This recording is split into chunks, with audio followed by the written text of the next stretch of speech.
todo mundo. Boa noite. Vamos dar continuidade aos nossos estudos. E hoje é o dia do Evolução do Mundo, do Boa Nova. Então vamos pegar o Boa Nova primeiro, né? Fazer algumas reflexões onde nós falamos. Os dois apóstolos. Os dois apóstolos. Tiago e João, né? Isso mesmo? Qual capítulo que é, senhor? É o capítulo 4. Entretanto, os dois apóstolos, entretanto, eram ainda muito jovens. E em regressando a casa com o espírito arrebatado por imensa alegria, relataram a sua mãe o que se passava. É interessante como que a verdade espiritual, a sua teoria, né, toca-nos no coração de vez em quando, e nós nos sentimos igualzinho o João e o Tiago, arrebatados de uma imensa alegria, né? Entusiasmo. De vez em quando nós temos esses êxtases energéticos. Depois que a gente vai passando o tempo da doutrina, aí vai diluindo. O que caracteriza muito essa expansão da juventude, que é interessante que o espírito ele não tem idade, mas há uma influência física no nosso ser, ele é influenciado pela lei da matéria e nós sofremos os desgastes naturais que a vida opera sobre nós, para que a gente não possa esquecer, não só sobre a impressão dos elementos físicos, mas de todas as forças que a matéria. Quantos de nós temos dificuldades quando os ímpetos da sexualidade, as perspectivas da gula, né, as forças condicionadas do corpo, nos chegam a nós, nos tentando pegar a gente distraídos. Nós podemos ter até aquela continuidade de padrões mais nobres, elevados, mas é só distrair um pouquinho, né? As forças vêm para que a gente mostre para a gente que a gente não é espírito elevado, a gente é um espírito em luta com a realidade da matéria, e entre esses elementos está o entusiasmo, né? O entusiasmo que vem tentando nos arrebatar. E muitas vezes nós até nos sentimos espíritos de matéria elevados de vez em quando. Tem essas oscilações de padrões, né? Isso é bom, né? É natural. Se é bom, não sei. Deve ser bom para o momento que se expresse. Os espíritos novos, eles podem até ter isso dentro de um padrão muito tranquilo. Mantém um ritmo, né? Um ritmo de manifestação de postura diferente de nós. Mas não dá para fugir da realidade material das nossas condições espirituais, né? Se nós conseguimos manter uma perspectiva de continuidade dos compromissos espirituais na Terra, os deveres que nós abraçamos, já é o suficiente. Já conseguimos, né, uma grande... Até porque nós não compreendemos claramente o que é superioridade e perfeição. Nós não sentimos o que Jesus sentiu, nós não sentimos o que o Espírito Novo sentiu, porque a gente tira uma avaliação, né, de raciocínios, nós não sabemos o que é aquilo, né? Estando na realidade física, nós sofremos a ação da matéria. Existem espíritos que têm menos sofrimento sobre essa ação? Existe. E existe o espírito puro que o próprio livro dos Espíritos caracterizou. Nenhuma influência da matéria. Se ele não sofre nenhuma influência da matéria, é até difícil de compreender como é que o espírito puro vive aqui na Terra. Não é assim? Então, Jesus sofreu dor, mas se ele não sofre influência da matéria, não vai ser um pouco difícil ele sentir dor física. E não sei se ele sente outro tipo de dor também não. Mas como nós vamos conjecturar coisas assim? Então, eu ia perguntar isso mesmo. Né? Que tipo de influência seria, né? Isso Quer mesmo. dizer, né? Isso mesmo, porque as características dos espíritos são três. Espíritos imperfeitos, predominância da matéria sobre o espírito. Isso é muito claro para nós. Que nós somos. Isso, porque a dor nos afeta, a genética, a fome. Na segunda ordem, predominância do espírito sobre a matéria. Isso quer dizer que, na medida que você vai subindo na hierarquia espiritual, essa predominância do espírito da matéria vai só o quê? Aumentando. E a da matéria é só diminuindo. Igual marcha do carro, primeiro é só força, Isso. segunda é força com velocidade, terceira é mais velocidade que força. Isso, e aí vai. Velocidade. Agora, do espírito puro ele coloca nenhuma influência. A expressão nenhuma é muito clara. Como nós vamos entender isso? Então, Samuel, deixa eu fazer uma pergunta para mim, então, tá? Hã? Na terra tem espírito. Só Jesus. Então, aí deixa eu fazer uma pergunta infantil, mas eu vou fazer esse mesmo. Vamos lá, ué. Não sei se eu vou conseguir responder. Claro que você Você é vai. pergunta infantil, né? Eu sei, não, porque caso de Jesus é um espírito puro que esteve aqui entre a gente, né? E ele não sofre, não sente dor, uma vez que ele não tem a predominância da matéria sobre o espírito dele. Mas Isso. aquelas manifestações de dor que a gente conhece, que a gente vê, já viu em filmes. Isso aí, mas aí é a retratação do homem de Jesus, né? Mas Você vê, Jesus chorou. Não dá para conceber porque ele chorou. E ele chorou exatamente em que momento? Quando ele encontrou Lázaro semi-morto. Porque ele não estava Ele morto. chora também. No... É assim? Jesus é imortal. Não dá para conceber que ele chorou porque o Lázaro estava morrendo. Pois é. É assim? Agora imagina eu como discípulo vendo Jesus chorar e interpretar conforme eu sinto. Porque Jesus não escreveu. Quem escreveu foi quem? Então imagina, eu vou escrever sobre Jesus e vou expressar a Jesus o meu modo de quê? De ser. A gente está falando da questão da influência material, mas o maior desafio não é a questão da necessidade alimentar e da dor, né? É a impressão da matéria em nós, né? Porque Isso mesmo. as nossas ações são baseadas muito mais na estética, na matéria que nos influencia do que... Isso mesmo, é igual o menino. O menino, ele machucou o dedo, saiu sangue. Enquanto ele não viu sangue, Ele não chorou. ele não chora. Aí ele olha para o sangue e faz o quê? Olha o que é impressão de uma. Olha o que é impressão. Né? Hoje nós cortamos, vemos o sangue, nós saímos desesperadamente orando. A não ser que você está emocionalmente perturbado. Se você, por exemplo, rompeu um relacionamento, está com uma baixa emocional, até o sangue que era infantil para você pode se transformar em quê? Porque o fundo emocional interpreta.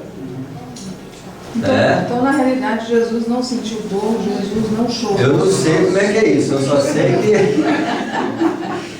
e o espírito puro da terra, o espírito puro, não sofre influência da matéria. Pois é, mas na medida em que ele encarnou ele desceu, era um pé 41 vestindo um sapato 22, né? Então estava contido, espremido, amassado.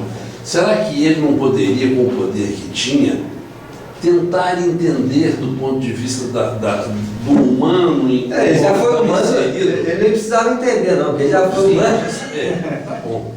Mas ele precisava, talvez... Agora ele não podia fingir. Porque vocês imaginam a mente de Jesus. Olha só, Jesus com 1 mês de idade, ele tinha consciência dele de 33. Isso quer dizer que no cérebro dele não foi tamponado em desenvolvimento como o nosso. Agora, ele seria o que alguns espíritos que nós chamamos de quê? Gênios. Tá certo? Uma criança que começa a falar de berço, onde as condições não propiciam isso, e ela começa a falar, pai, lembrei que eu sei falar. É um gênio. São características do que seria Jesus. Uma pessoa que lembra de matemática com 11 anos, a capacidade dele de ser matemático, é o que nós compreenderíamos o que seria um pouquinho Jesus. Pega todos os gênios que têm uma condição extraordinária, cuja ação da matéria não atuou sobre o perispírito, nós vamos entender que é um Jesus, um espírito puro. Não dá para... Não é assim? Mesmo assim fica longe. Fica. Porque Jesus, com 5 anos de idade, ele conversava com as pessoas como se fosse adulto. Você conversaria com Jesus assim, mas assim, gente, com 12 anos, Jesus articulava os doutores da lei de forma que os caras ficavam assustados com ele. A forma como ele falou. Já estava pronto, né? Isso. Alguns falam que Jesus foi instruído pelos essênios. Ele modificou os essênios. Ele chegou lá e mudou tudo. Como que ele foi instruído sobre os essênios? Ele chegou lá e mudou. Então, não dá para entender. É lógico, são características que é um espírito puro. O que é um espírito puro? Nenhuma influência da matéria. Isso quer dizer que ele sente como espírito. Nós vislumbramos o que é espírito. Não tem a menor ideia. Nós vislumbramos. Pelo conhecimento da razão, nós abrimos um espaço para sentir o espírito. Como que eu vou sentir espírito? Quando eu estiver integrado consciencialmente a ele. Porque nós não percebemos o nível de consciência que nós temos. São deslocamentos da consciência que nós não percebemos claramente, mas nesse momento, como já falei para vocês, quando a gente observa nós mesmos, a nossa consciência, ela não está vinculada à realidade material, corporalmente falando. Porque a nossa consciência aqui está vinculada a um campo de estudo, a um anseio de aprendizado. Nesse momento, a não ser que alguém fale assim, você está envelhecendo, aí me foca, a minha consciência que estava livre, faz o quê? Liga. Ou então você faz na frente do espelho. Você não lembra que você tem um corpo aqui agora? Todo mundo aqui está esquecido de corpo. A não ser que sente dor. Que aí a dor fala assim, eu existo. Então o deslocamento da consciência é muito sutil. Jesus permanecia numa consciência em que ele não se identificava, por exemplo, com o corpo. O cara falava assim com Jesus, você é bonito. Ele olhava para a pessoa, identificava nele a necessidade de aparentar-se beleza. Porque ele percebia daquilo que ele falava, aquilo que ele era. Diferente de nós, né? Se alguém fala, você é bonito, você sente o quê? Isso. Há um instinto natural da consciência que se identifica com o corpo que... Até influir. Isso. Dá uma pavoneada. Né? Isso. Vocês verem deslocamento, coisa que provavelmente, em todos os aspectos praticamente, Jesus não tinha. Então, aí não iria envaidecer-se nem diminuir-se. Fala, Jesus é feio. Ele olhava para a pessoa, mostrava que a pessoa tem essa dificuldade em relação à própria vida. Como que nós vamos interpretar bem Jesus? Né? Está havendo umas crianças agora que eu tenho observado, aos 2 anos, falando e fazendo coisas de 10, 12. Isso mesmo, porque já denota uma geração mais evoluída em alguns aspectos do que a nossa geração. Em padrões de maturidade com a vida, não é assim? Agora, se a orientação e os valores vão fundamentar perspectivas para elas, a gente não sabe, mas espero que sim. Com certeza. Né? Samuel, você estava falando essa parte do ser puro e tal, que a gente enxerga que o jeito de Jesus é uma coisa automática, né? Natural. Você não tem que ser forçado para você adquirir aquilo. E aí eu não sei porque veio na minha cabeça agora, que é um mestre que eu considero muito, que é o Chico Xavier, Eu acho que ele forçou essa semi-pureza de uma forma que acho que cativa todo mundo que já leu a respeito da vida dele. E eu acho que ele combateu essa matéria de uma forma também... Você vê, aí o Chico está colocado na segunda ordem dos espíritos. A predominância do espírito sobre a matéria, nós não sabemos o grau dessa predominância. Mas no Chico já existia, como é o que eu estou falando, existem momentos em que você consegue, pelo bom senso, pela tranquilidade, não submeter-se ao influxo daquela realidade material que está tentando te envolver. O nosso problema hoje é que nós somos regidos por forças materiais que, se você não observar, você entra, né? Mas na medida que você começa a dilatar uma percepção de si mesmo, então, fome, vontade de comer, sexualidade, tudo são forças que eu tenho que aprender a olhar para elas. Quando uma força sexual vem e que você é regido por ela, você abraça aquela força, personaliza ela e movimenta em direção a ela. Mas eu posso olhar que sempre o estímulo sexual vem de fora, atua sobre nós, a energia sexual faz o quê? Ela sai. Ela sai. Aí, se nós aprendemos a predominar o espírito sobre a matéria, o que você faz? Naquele momento você vê que aquela energia é de natureza material, mais sutil. Você observa aquela energia vindo. Então, ao invés de você se prender ao estímulo que produziu, você estuda a energia. Aquela energia tem durabilidade eterna? Não, ela é transitória. Então, uma coisa que você já vai estudar nela. Quanto tempo ela persiste em mim sem eu pensar? Aí vem aquela energia sexual, você não dá força a ela, os órgãos começam a movimentar, a sentir alguma coisa, e você não alimenta até a energia fazer o quê? Diminuir. Isso. E acabar. Pela primeira vez, talvez você começou a compreender o que é a predominância do espírito sobre a matéria. Porque nesse momento você não foi levado ao impulso dominador que até então via e arrebatava. Da mesma forma as outras forças, né? Você quer diminuir na comida, aí o estímulo do cheiro vem, olha o tanto de estímulo que vem, te pega, né? Assim, mas você fala assim, ao invés de olhar para os estímulos, eu vou olhar para a força, que nós chamamos de vontade de comer, desejo de comer, outras, né? Assim, e você olha para elas e elas vêm assim, ó, te conduzindo. E você, a única coisa que você não faz, você não luta contra a energia. Você observa a energia, o desejo, e você deixa passar. Você faz a mesma coisa. Você não lutou, você simplesmente relaxou o corpo para não seguir ao estímulo que comandava até então. O que você está começando a fazer? Você está começando a compreender o que é a predominância do espírito sobre a matéria. Agora, a partir daí, quantas vezes você vai predominar o espírito sobre a matéria e quantas vezes a matéria vai predominar por você? Então começa a ver o quê? Mas isso não é um tipo de sublimação? É um tipo de sublimação. E uma capacidade sua de compreender que a força material vai existir. E que você pode nem resistir a ela, você pode deixá-la passar por você sem que você faça o quê? A única desses elementos que talvez seja mais difícil para nós chama-se dor. Porque dói. Dói. Para o homem é mais difícil ainda, né? Para o homem é mais difícil. Isso. Agora, como que isso acontece com Jesus? Talvez algumas dores nós já conseguimos fazer, não é aquela dor intensa, por exemplo, como a dor dos rins, pedra nos rins, mas uma dor de dente você já consegue falar assim, eu vou segurar um pouquinho, a dor de cabeça, eu vou segurar um pouquinho, a dor está ali e você consegue administrá-la. Algumas vezes você consegue fazer isso, é assim? Sob o estímulo daquela força. Então tudo isso, gente, é para mostrar o que representa, né? E nós estamos falando dos apóstolos, companheiros de Jesus, que tem a nossa cara. Quantos de nós somos igual ao João e Pedro? Quando nós entramos na doutrina espírita, quanto de entusiasmo nós tínhamos com ela?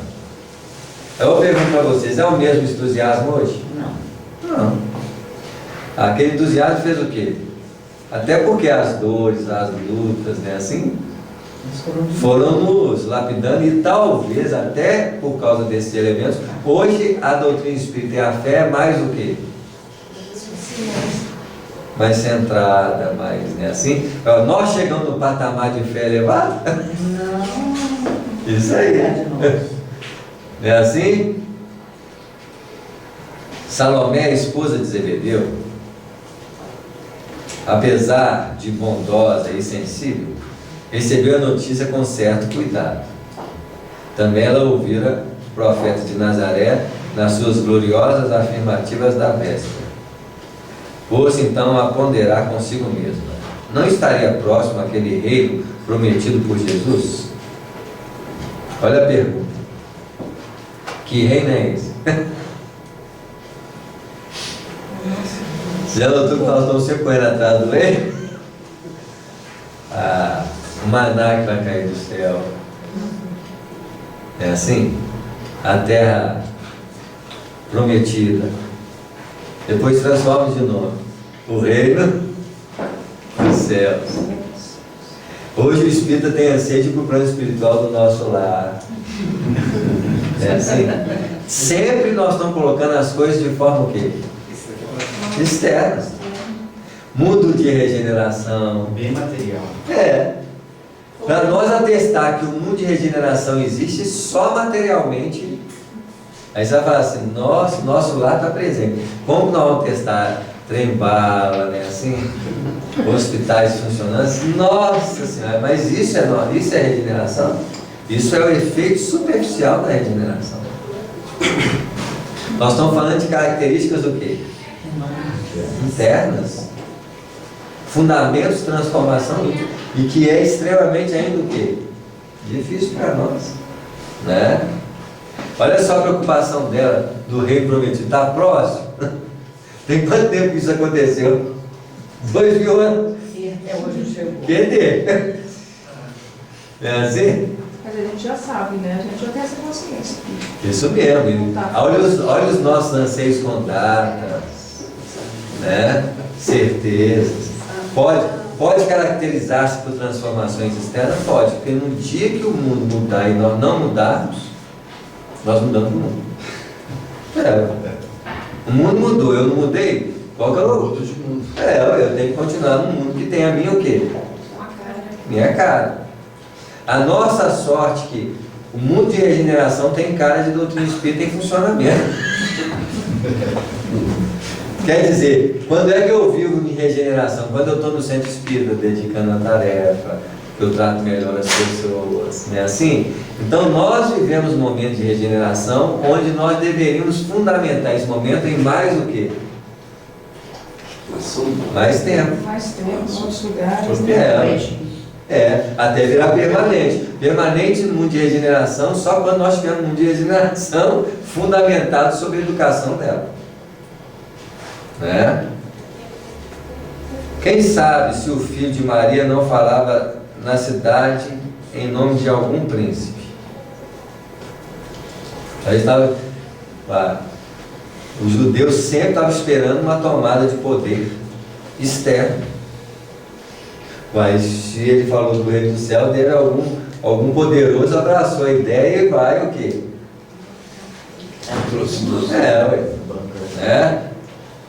Quem sabe os espíritos descem aqui, derruba tudo. Levanta, ergue, né? Pode esperar que não aconteça isso não.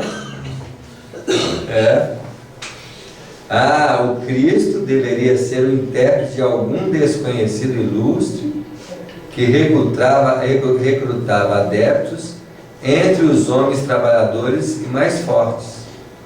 Olha só, Jesus, o filho de Maria, ninguém confiava nele, não.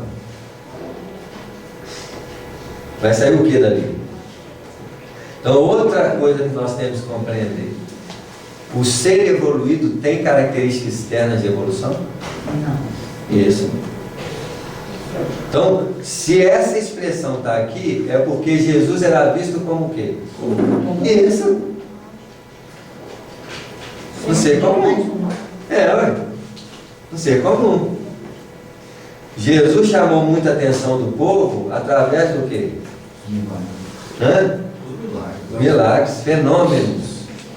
Por que doutrina espírita chama muita atenção do povo? Porque o pessoal está esperando. Fenômenos. Fenômenos. Então, se começar um centro espírita, materializar espírita, vai ser o centro mais cheio de Belo Horizonte. Porque todo mundo está querendo ver o quê? Nós mesmos, quando sabemos de algum lugar na linha espírita, de alguma coisa, a gente fica curioso. Isso, você vê. E vai lá para ver. Quando eu fui lá visitar o Chico, né, assim, era um ser humano simples. Eu também. A decepção, assim, né, que você acha que tem algo... Um ser humano simples. Simplesmente. Você vê o que é evolução. É condições de simplicidade, é condição... Se encontrasse com ele na rua, assim, sem saber que era ele, não estava nada. E até assustar, né? Porque... Quando eu psicografei essa obra de André Luiz, eu psicografei uma obra do Chico depois. Deve ser lançado só eu que o pessoal estava com medo da repercussão. Aí já vai falando aqui, vamos ver o que vai dar. E é interessante que com o André Luiz eu tenho muita sintonia. E quando era o livro do Chico, eu ficava esperando algo extraordinário. Alguma coisa assim. E as mensagens muito simples. Cada vez que eu escrevia, era só mensagens simples, eu ficava assim. Esperando alguma Cadê o fenômeno? Alguma coisa extraordinária, só mensagens simples. Mensagens assim, muito amorosas, muito simples. Aí acabou o livro, eu imagina. Você ficou decepcionado? Não, na verdade eu tive que mudar meu contexto de avaliação, porque, né, Chico Xavier, então a gente acha que é interessante a perspectiva, que a gente acha que isso elevação é algo extraordinário, é algo magnífico, algo... Você vai olhar e vai sentir na hora. Isso, alguma coisa que vai, né? E eu começo a entender que talvez superioridade tem muitas características de simplicidade, de, né, coisas que muitas vezes você quer evoluir lá no plano espiritual, que é algo exuberante, né? Aí você vai chegar lá e começar a entender que a coisa não tem nada a ver com ele. Você chegar no plano espiritual e todo mundo te reconhecer, todo mundo lá vem ele, né? Isso é puro o quê, gente? Vaidade. Essa é a mesma perspectiva somente de Jesus. Isso. Da simplicidade. Você vê. Ela achava que ele não poderia. O que é isso? Reino dos céus? Mas era todos os judeus daquela época. Né? Isso. O próprio Judas, na verdade, ele achava que ao tomar a frente do poder político, Jesus iria tomar a frente do poder espiritual e expulsar todos os judeus, todos os romanos do processo. Ele tinha certeza que Jesus, com o poder de multiplicar pão, com aquele poder, ele entregar Jesus na prisão. Se Jesus, que prisão ia prender Jesus? Alguém ia matar Jesus? Ele tinha certeza que Jesus ia fazer alguma coisa nesse sentido. O que Jesus mostrou para ele? Que os padrões do valor dele não tem nada a ver com nenhuma perspectiva de grandeza humana. Pelo contrário, a morte seria um exemplo, a perspectiva da luta seria um exemplo. Tudo iria demonstrar algo completamente diferente do que ele acreditou que era. Você já ouviu falar nos judeus messiânicos? Teve uma vez que eu vi na televisão falando dos judeus messiânicos, que eles já acreditam, né, que o Messias já veio. Você já ouviu falar? Já ouviu falar que eles até acreditam que Jesus não era o Messias. E tem alguns que até esperam outro Messias que até hoje não veio. Mas aí se fala que eles agora já sabem, têm consciência de que o Messias já veio. Chama judeus messiânicos. Você vê. São as expectativas. Agora vocês imaginem. Eu psicografei uma obra que fala de um exilado, vai sair agora, acho que em novembro, e os exilados... Eu nem conseguiria esse que você lançou. Vai devagar. É porque, na verdade, muitas obras já estavam em prego, né? A editora só está lançando porque já estava pronto. E depois aí ele não para de digitar, de psicografar e vai continuando. O trabalho não para, né? São só 400. Não. Chega nesse nível, né?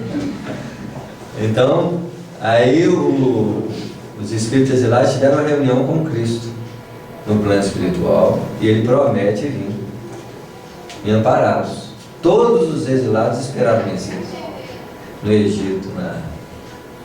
Por que foi distribuído muitos espíritos com as características novas, elevadas, para atender a expectativa dos espíritos exilados?